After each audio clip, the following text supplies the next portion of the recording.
venir, en tant que président du REPAD, vous plonger un peu dans l'esprit de ce REPAD Talk. Sous vos applaudissements, Bachir Djedjou. Merci Ibrahima, merci beaucoup. Je tiens d'abord à remercier très sincèrement Dr Serigne Diop pour avoir accepté cette invitation pour ça. Sans doute qu'elle a acheté en Guinée, je ne sais pas trop, peut-être au Mali. Au Mali. Qu'elle va vous parler de son histoire, son parcours, son trajectoire. Ami, à vous l'honneur. Merci Ibrahima. Bonsoir tout le monde. Merci d'avoir fait le déplacement. Merci à Bachir pour l'organisation de ce REPAD Talk.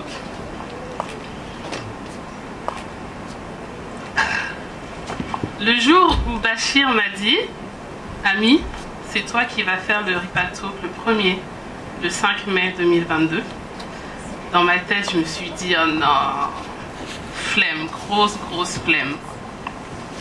Mais bon, comme c'est mon ami et c'est mon président, j'ai dit oui. Mais pendant que ma bouche disait oui, mon fort intérieur disait non. J'avais une grosse alarme rouge qui tournait, qui hurlait dans ma tête. Mais j'ai étouffé. Mais bon, quand même, j'avais beaucoup de boulot, et puis c'était le ramadan, j'étais décalée, bref, j'étais épuisée. À ce moment-là, j'étais atteinte de ce qu'on appelle l'excusite aiguë. C'est une maladie qui te permet de fuir tes responsabilités en invoquant tout un tas d'excuses. Mais bon, le problème, c'est que je m'étais engagée, donc plus moyen de faire machine arrière. En plus, c'est bizarre parce que d'habitude, j'adore prendre la parole. Je le fais régulièrement depuis plus de 10 ans. Mais cette fois-ci, c'est différent. Parce que je sais pertinemment qu'en montant sur scène, je vais devoir parler de moi. Alors, vous penserez que c'est bizarre parce que je fais des vidéos régulièrement sur YouTube. Mais cette fois-ci, je ne le sens pas. J'arrive pas à me projeter. Et je ne sais même pas de quoi je vais bien pouvoir vous parler. Sur ce coup-là, je suis vraiment bloquée. Je suis vraiment en difficulté devant cet exercice, du coup j'ai besoin d'aide. Donc j'envoie un message à ma copine Awa, ma copine repate de la Somone. Et je lui dis, Awa, je suis en galère, je ne sais pas par où commencer. Et elle me dit, le but de ce REPAD Talk, c'est d'inspirer à travers ton parcours. Alors là, tout devient beaucoup plus clair. Je la remercie et je commence à réfléchir. J'ai 38 ans. En à peine 3 ans, j'ai monté 3 business qui cartonnent. J'ai inspiré des milliers de personnes de la diaspora à travers ma vidéo Comment j'ai quitté la France pour m'installer au Sénégal. J'ai cofondé le REPAD avec Bachir, avec Ibrahima, avec Ousmane, avec j'oublie qui, avec Mustafa. J'ai écrit un livre qui s'appelle Soyez une excellence, croyez en vous. J'ai créé Réparer les filles pour une prise en charge psychologique des femmes victimes de mutilations sexuelles. Le tout en étant mère célibataire dans un pays que je ne connaissais pas, dont je ne parlais pas la langue, avec un réseau constitué au départ de 2 personnes, dont une personne pas fiable du tout, sans famille, sans amis à proximité. Donc oui, on peut dire que j'ai des choses inspirantes à raconter. Donc je prends un crayon, je prends mes feuilles et je commence à écrire mon histoire. C'est l'occasion pour moi de revenir et de comprendre comment une jeune fille de prolétaire issue de l'immigration, qui est née, qui a grandi dans une petite ville de province en France, est devenue une entrepreneure à succès au Sénégal. Pendant ma scolarité, je suis une élève plutôt moyenne. Je fais le minimum syndical pour pouvoir passer clairement pas là où on m'attend. Et croyez-moi, on me le fait ressentir plusieurs fois. En France, quand tu es une femme noire, souvent ta place est au ménage, mais pas à la tête de plusieurs établissements. Donc, je gratte des pages et des pages de mon récit et je raconte mon histoire à Bachir, qui me dit « Non, c'est trop chronologique, parle-nous plutôt d'excellence, parle-nous de tes pourquoi. » Et mes pourquoi, c'est justement ce que je m'évertue à ne jamais faire.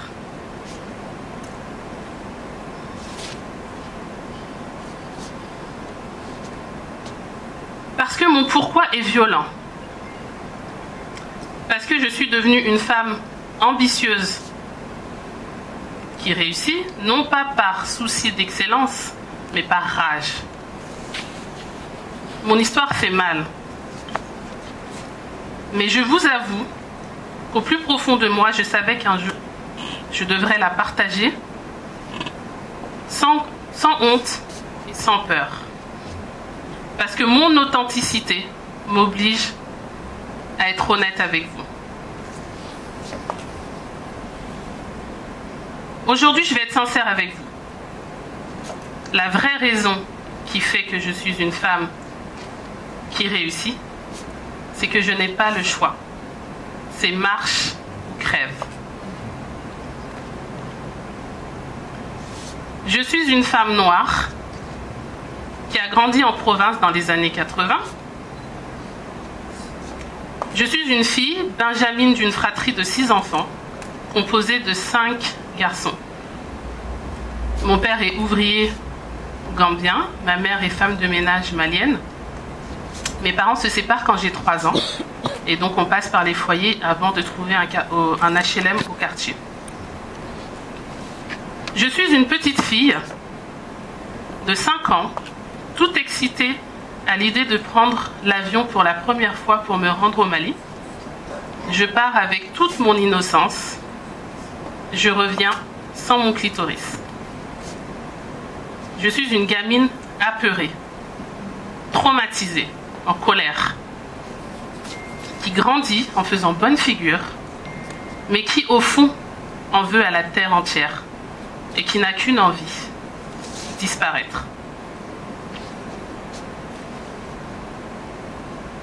Un jour, je suis devant la télé et je découvre avec stupéfaction que Ina Modja, une chanteuse malienne, a elle aussi connu l'excision, comme beaucoup de femmes de notre communauté.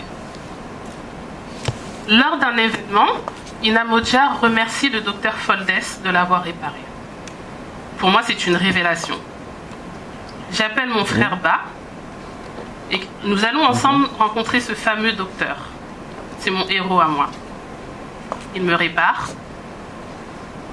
Ça me fait du bien, ça me soulage, ça m'apaise un peu. Ma mère est présente pendant la convalescence, mes frères me soutiennent. La vraie histoire, c'est ça. Je suis une femme et le monde est violent pour les femmes. Je suis une femme qui, comme beaucoup de femmes, a subi la violence de ce monde. Mutilation génitale, violence sexuelle, harcèlement de rue et j'en passe. Donc l'excellence, oui, mais surtout la rage. Mais aussi la résilience. J'adore cette citation de Boris Cyrulnik qui dit « La résilience, c'est l'art de naviguer dans les torrents. » Je suis une très bonne nageuse. Je navigue dans les torrents depuis toujours. J'ai même touché le fond le jour où j'ai perdu Zabou. Ma fille Zabou est née le 11 septembre 2017. Elle est morte le 13 septembre 2017. Alors que je luttais depuis des années pour maintenir ma tête hors de l'eau, la vie est venue m'assommer un coup qui aurait pu m'être fatal.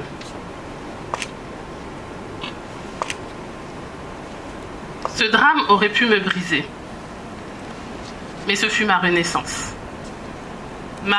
africaine.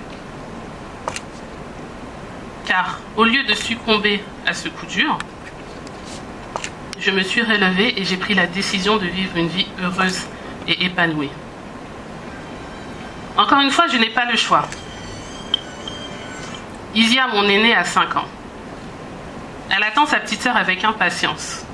tandis que celle-ci est déjà au ciel. Cette petite fille noire de 5 ans, qui se tient devant moi les larmes aux yeux, a déjà vécu la séparation de ses parents et la perte de sa petite sœur. Je n'ai donc d'autre choix que celui de me relever et de lui apprendre à nager dans les torrents. Alors je suis allée puiser en moi toutes les ressources nécessaires pour y arriver. Entourée de mes proches, j'ai foi en Dieu et je suis passionnée de développement personnel. C'est ainsi que j'ai trouvé la force de me relever et que j'ai écouté avec le cœur le message de Zabou. À 35 ans, il était temps de m'aimer. Il était temps de me pardonner. Il était temps d'avancer vers ma destinée. C'est comme ça qu'un jour d'avril 2019, j'ai pris un aller simple pour le Sénégal. J'ai démissionné. J'ai quitté ma famille. J'ai quitté mes amis. J'ai quitté ma maison. Et je suis allée à la poursuite de mon rêve africain. On me demande souvent pourquoi le Sénégal, alors que mes parents sont maliens, gambiens. Le Sénégal parce que je suis panafricaine et que si j'ai déjà échoué à m'installer au Mali et en Gambie, je suis sûre que le pays de la Teranga saura m'accueillir. J'en ai la conviction. La suite, vous la connaissez. Démé, l'Agence pour la diaspora, la chaîne YouTube, le REPAD, le livre, vous êtes une excellence, l'association Réparer les filles, le mastermind 100% féminin pour la liberté financière des femmes. Bachir a raison d'insister sur la notion d'excellence. Car dans ce monde où l'homme noir et surtout la femme noire ne sont pas respectés, nous n'avons pas d'autre choix que celui d'être excellent. Je me répète, nous n'avons pas le choix. Si nous voulons retrouver notre splendeur d'antan, nous nous devons de viser l'excellence.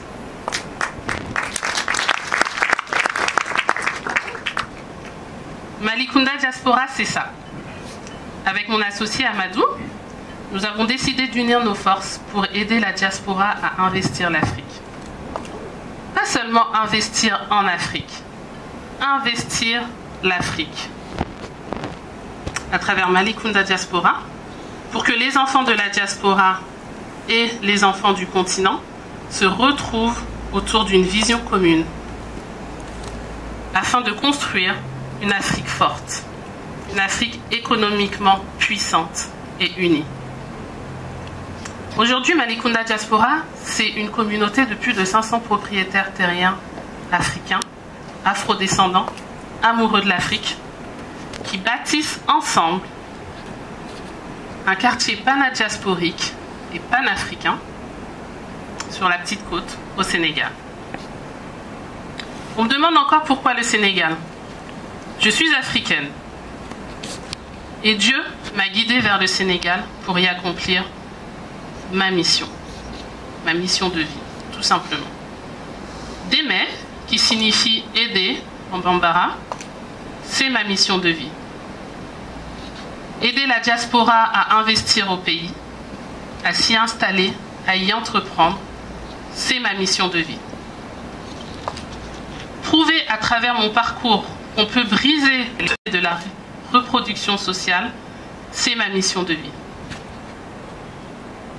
Dire aux femmes qu'elles sont et resteront puissantes malgré les mauvais traitements qu'on leur inflige, c'est ma mission de vie. Vous faire prendre conscience que vous êtes des excellences et que vous devez croire en vous, c'est ma mission de vie. Bachir, maintenant tu connais mes pourquoi. Mais avant de vous quitter, je souhaite insister sur une chose. Je suis une femme forte. Je suis debout malgré les épreuves. Comme l'Afrique, j'ai été brisée. Comme l'Afrique, j'ai été humiliée. Comme l'Afrique, on m'a fait croire que je n'y arriverais pas. Mais comme l'Afrique, je me suis relevée. Parce que nous n'avons pas le choix. Parce que nous devons construire un avenir meilleur pour nos enfants. Parce que nous n'avons pas le choix. Nous devons réussir ensemble ce rêve africain. Merci. Waouh, c'est la fin. Waouh. Bravo. Arrêtez, vous allez me faire pleurer. Standing ovation pour toi, ami. Merci. Forte femme africaine. Oh, c'est mignon. Oh. Je te laisse la place. Avec plaisir.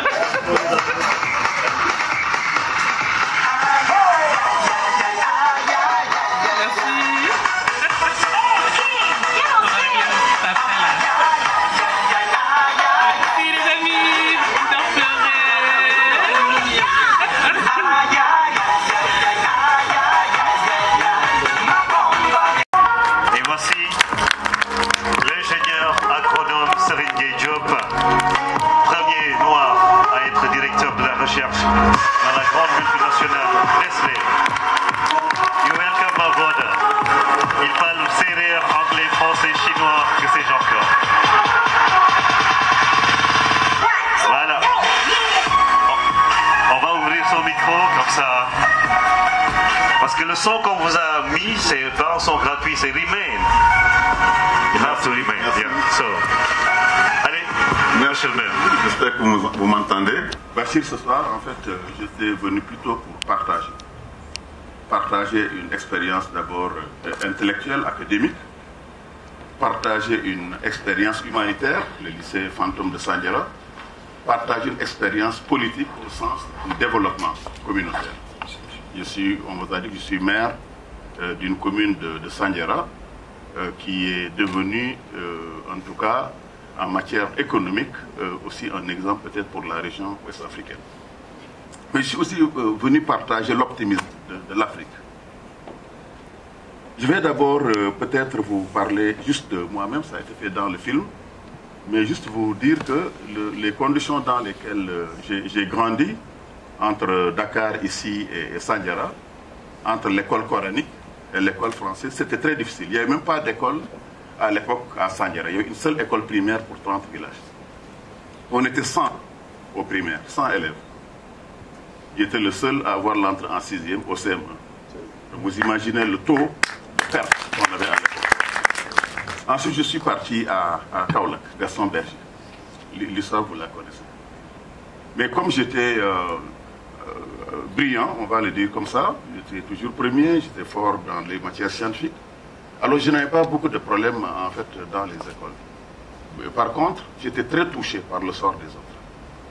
Et quand j'étais à Kaolack, quand j'ai commencé à perdre des amis qui ont quitté l'école carrément parce qu'ils ne mangeaient pas, je me suis dit le jour où j'aurai de l'argent, $1 million ou $2 millions, la première chose que j'allais faire, c'est faire une école dans mon village à Sandiara. Pour éviter ce qui m'est arrivé moi, n'est-ce pas, en termes de, bien sûr, conditions difficiles, mais aussi ce qui est arrivé aux autres qui sont partis, eux, carrément, ils ont quitté l'école, ils sont devenus peut-être des bergers de chevaux ou de moutons, ainsi de suite, et qui étaient aussi brillants que moi, certainement, et qui aujourd'hui, peut-être, auraient été d'excellents chercheurs, des scientifiques, d'excellents professeurs, des maires, des ministres, ainsi de suite. Et donc, je trouve que notre système éducatif de l'époque, en fait, a fait beaucoup de tort à l'Afrique, beaucoup de tort au Sénégal. Et c'est pour ces hommes que je me dis que j'allais le faire. Et j'ai eu cette occasion de le faire quand j'ai eu l'argent, quand j'ai eu les contacts, et j'ai développé cette école. Et aujourd'hui, en fait, ce lycée a permis à 10 000 jeunes d'avoir donc le cycle primaire et le cycle secondaire. Aujourd'hui, nous sommes à 2500 étudiants et élèves sur l'ensemble des 8 universités sénégalaises. 2500. Et c'est ça qui me fait beaucoup plaisir. D'ailleurs, certains de ces jeunes-là sont là aujourd'hui. Les jeunes de Sandiara, qui sont à l'université Gaston Berger, ainsi de suite. Il y en a qui sont en fac de médecine. Et je disais Ibrahim l'autre jour que les moments où je suis vraiment content, c'est quand je rentre à Sandiara, venant de Paris, de Londres, etc., le matin de bonne heure, et je vois les élèves, des files de 1000, 2000, 3000 élèves allant au lycée Fantôme. C'est les moments où je me dis, waouh, ça c'était bon à faire. Ensuite, j'ai eu aussi d'autres idées quand je suis devenu président de Nestlé pour l'Afrique. J'ai commencé à travailler et j'ai vu l'expérience de Sandiara. Le président Macky Sall, je me moque souvent de lui en disant que toute cette histoire politique, c'est toi qui m'as mis dedans, quoi. Parce que je ne voulais pas du tout rentrer en politique, devenir maire, ministre, et ainsi de suite, avec tout ce que ça comporte comme peine, histoire, comme attaque personnelle. Je ne voulais pas du tout. Mais je me suis rendu à Sandiara en demandant aux autres d'aller, de travailler ensemble. Et c'est la population qui m'a dit non, non, c'est toi qui vas devenir maire. Tous les jeunes. Certains pleuraient, d'autres roulaient par terre, d'autres menaçaient de... Et finalement, j'ai quitté mon poste en tant que président de Nestlé. J'ai gagné $40 000, 20 millions de francs par mois. J'ai dit, ok, maintenant le maire c'est combien de salaire? On m'a dit c'est 300 000. Ok, d'accord, c'est intéressant. Donc je me suis dit, waouh, alors il faut que je rentre. Parce que l'espoir que ces jeunes, ces femmes, le gouvernement sénégalais, les ministres qu'ils portent en moi, ça n'a pas de prix. C'est le price. Ça n'a pas de prix. Donc ce coup-là, il faut le faire. La seule chose qu'il faut essayer de faire, c'est ne pas dépendre d'eux. Ne pas dépendre sur le plan financier. C'est vrai que j'avais déjà décidé de créer des sociétés. Dès que je suis arrivé, j'ai créé une société comme ça. Je n'ai rien à voir avec eux. Voilà, je ne dépends de personne. Dès que je suis arrivé, j'ai essayé également de mettre tous mes enfants, commencer déjà à travailler, ainsi de suite. Et j'ai commencé à choisir une équipe. Pour se dire, ce que je vois là, les maires tels qu'ils travaillent là, les ministres tels qu'ils travaillent, je ne veux pas du tout aller dans ce sens. On vend des terres, on vend des... Je ne veux pas tellement parler en mal de mes collègues, mais c'est ça la réalité. Donc j'ai dit à l'équipe que tous ceux qui veulent travailler avec moi, il y aura 3 principes. Le premier, c'est l'excellence. Ceux qui veulent travailler avec moi, qu'ils soient jeunes, femmes, il faut qu'ils soient vraiment courageux, soient excellents. L'autre, c'est la rigueur morale, l'honnêteté. Il faut être honnête, comme dans le secteur privé. Et le troisième argument, la troisième qualité qui est très importante, c'est l'empathie. Il faut avoir pitié de ces populations. Il faut avoir envie de les servir. Il faut avoir envie de servir notre pays. Et souvent, ça, les hommes politiques, en fait, c'est pour ça qu'on devrait s'engager en politique. Et c'est pour ça que je me suis engagé en politique. Pour me dire que tu sois maire ou ministre, ça, c'est vous. Maintenant, ce que vous faites pour servir votre nation, ça, il faut vraiment réfléchir. Est-ce que vous êtes capable de le faire? Est-ce que vous voulez le faire? Est-ce que vous voulez le faire pour vous ou vous voulez le faire pour le pays? Donc c'est pour ça que quand j'ai eu cette carrière donc, humanitaire qui m'a conduit à la carrière politique, jusqu'à présent, jusqu'à aujourd'hui, je suis ministre conseiller, toutes ces idées sur le développement de l'enseignement professionnel, c'est moi. Ces idées d'enseignement supérieur, c'est aussi nos idées, les 45 lycées, les agropoles, on a dit que je suis ingénieur agronome dans ce domaine. Là aussi, c'est un peu mes recommandations. Je ne suis jamais rentré dans le gouvernement. Je préfère être ministre, conseiller du président jusqu'à présent. Ensuite, j'ai voulu avoir un impact au niveau national. Quand je vais en Casamance, je vois le lycée de Bignona, technique. Je vois qu'il y a un autre lycée à Kolda, un autre lycée à Thiès, ainsi de suite. Là, ça m'a fait vraiment plaisir. Quand je vois aussi les agropoles intercommunales, de Ziguinchor, ainsi de suite, ça aussi, ça fait plaisir. C'est ça aussi qu'on va apporter à son pays sur le plan donc des décisions politiques importantes. Mais avant ça, et ça c'est pour les jeunes, vous devez vous préparer. La dame qui m'a précédé l'a dit tout à l'heure, vous devez être juste, avoir de très fortes valeurs. Et ces valeurs-là qui vont permettre d'atteindre effectivement ces résultats. Et les premières valeurs que j'ai essayé de cultiver quand j'étais plus jeune, c'est l'excellence. Comme je vous l'ai dit tout à l'heure, je voulais faire des études qui me permettaient d'aller le plus loin possible, de la fourche à la fourchette. C'est-à-dire de l'agriculture, comment faire pousser des plantes, des mangues. Mais je voulais aller beaucoup plus loin. Je voulais comprendre comment les Européens arrivent à ajouter de la valeur au blé, au jus d'orange, à la pomme de terre, ainsi de suite. Je voulais comprendre comment on fait le packaging. Et j'ai repris, après 3 diplômes d'agronome, j'ai dit, ok, maintenant je ne fais plus l'agronomie, je vais aller faire de l'industrie alimentaire. Je suis allé à Paris. puis à Londres, pour être ingénieur des industries alimentaires. Ensuite, je suis allé à Boston, aux États-Unis, dans la plus grande école au monde. Hein, vous savez, le MIT de Boston, c'est le numéro 1 de tous les classements, pour aussi comprendre comment les Américains ont fait au niveau ingénieur pour nous dépasser. Pourquoi ils ont dépassé les Européens? Pourquoi ils ont dépassé les Chinois? Donc je voulais vraiment me confronter. Mais au fond de moi-même, il faut le dire, c'est que comme j'étais excellent, me disait-on, au Sénégal, en France, je voulais aussi savoir, est-ce qu'en Amérique, je vais quand même pouvoir me battre aussi contre eux. Parce que comme disait tout à l'heure Bachir, il y a un complexe qui est au niveau du monde, hein, africain, des autres, envers les Européens, envers les Chinois, les Japonais. Et moi, ce complexe, je ne l'ai jamais eu. Parce que le meilleur moyen de pouvoir rompre ce type de complexe, c'est d'aller en classe ensemble. Hein. J'ai eu des promotionnaires japonais, chinois, etc. Et j'ai toujours premier. Toujours. Donc, je me suis dit, si je le suis, donc les autres aussi devraient pouvoir le faire. Quelle que soit l'école. Et c'est pour ça que j'ai dit aux jeunes, africains en général, que tu sois aux États-Unis, à Boston, j'étais dans 65 pays dans le monde. Le seul critère d'excellence, de savoir, en tout cas de compétence, c'est le savoir. Or, le savoir, nous sommes tous égaux devant le savoir. Que ça ait de mathématiques supérieures, de sciences alimentaires, d'astronomie, de psychologie, de médecine, il n'y a pas de ces questions. Or, on a encore ce problème-là. C'est la même chose sur le plan du développement. Donc, j'ai voulu donc faire ces études-là, le plus loin possible là, et c'est ça qui vous permet de vous armer, c'est ça qui m'a permis évidemment d'être rentré dans les grandes firmes et multinationales. Mais quand je suis rentré à Nestlé aussi, c'était très difficile. J'étais le premier aussi. J'aime toujours être ce premier qui ouvre ces portes difficiles, hein, qui permettent aux autres vraiment de... Et quand je me suis présenté à Nestlé, en fait, c'est eux qui m'ont débauché de chez Bell à Londres, quand je travaillais pour le groupe La Vache qui rit. Je suis allé à Nestlé. Et bien sûr, quand ils ont vu que là où les Suisses avaient un diplôme d'ingénieur, j'en avais 5. Là où ils n'avaient pas juste un master, j'étais docteur d'État, en PhD. Quand ils ont vu, ok, là peut-être on va arrêter la discussion, on va vous embaucher. C'est pour ça que nous, jeunes Africains, vous avez un gros défi. Parce que c'était difficile pour nous, mais ce sera encore beaucoup plus difficile pour vous. Parce que vous devez travailler beaucoup plus que les autres. Comme je vous ai dit, pour un diplôme, moi j'en avais 5. N'est-ce pas? Pour un master, j'avais un doctorat.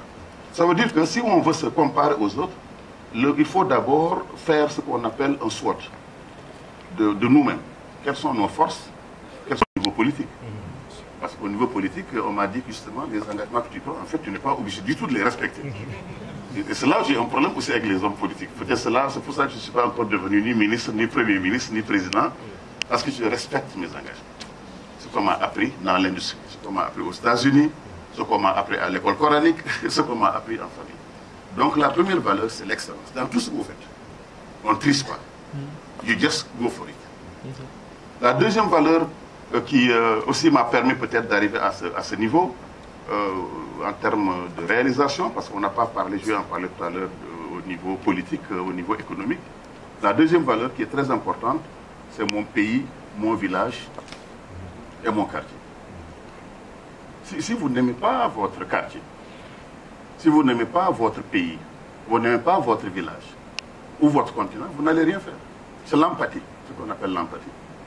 C'est-à-dire cette sensibilité à la situation de l'autre.